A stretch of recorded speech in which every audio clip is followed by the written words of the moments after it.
Hi, I make cheap international calls to Guyana daily with netsurftelecom.com. Their service is the best to call Guyana. Plus, every time I recharge my account, I receive free minutes. All new customers get $1 free in minutes.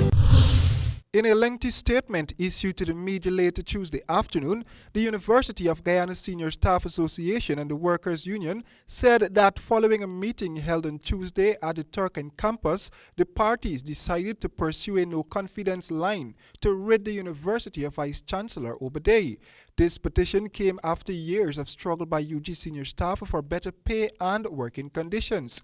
In an exclusive interview with President of the UGSSA, Dr. Melissa Eiffel, she made it clear that the institution with Professor Obadei at the head is a corrupt one.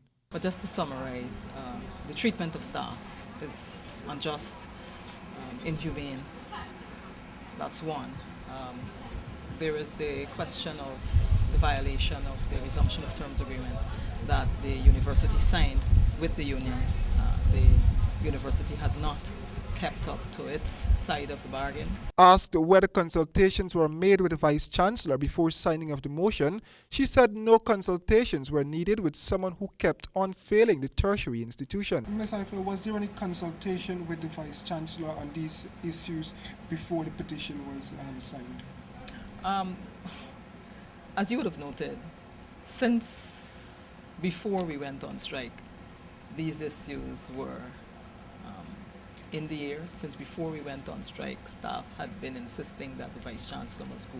Dr. Eiffel said that this motion was not motivated by the Workers' Union, but by staffers who are fed up with the Vice-Chancellor. An assessment of the Vice-Chancellor in which we highlighted what we determined to be, a number of deficiencies on his part, related to communication, related to his leadership of the institution, his governance, in specific instances, particularly how he manages the Committee of Deans and the Academic Board. The University of Guyana Senior Staff Association head maintained that Professor Obadei is a dramatist and they are not willing to work with him any longer.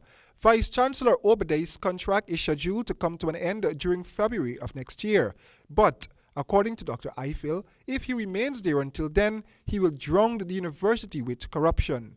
And if the Vice-Chancellor remained there, let's say for the next few years, what will the senior staff? That is not a condition that we can accept. Within the space of 2.5 years, we have seen a dramatic decline at the university in terms of staff morale, in terms of the physical infrastructure, in terms of the way in which the university functions and the autonomy that departments would have held. The Vice-Chancellor has centralized virtually all aspects of this university, from the finances to the academics to the appointments. Everything is residing in the office of the Vice-Chancellor.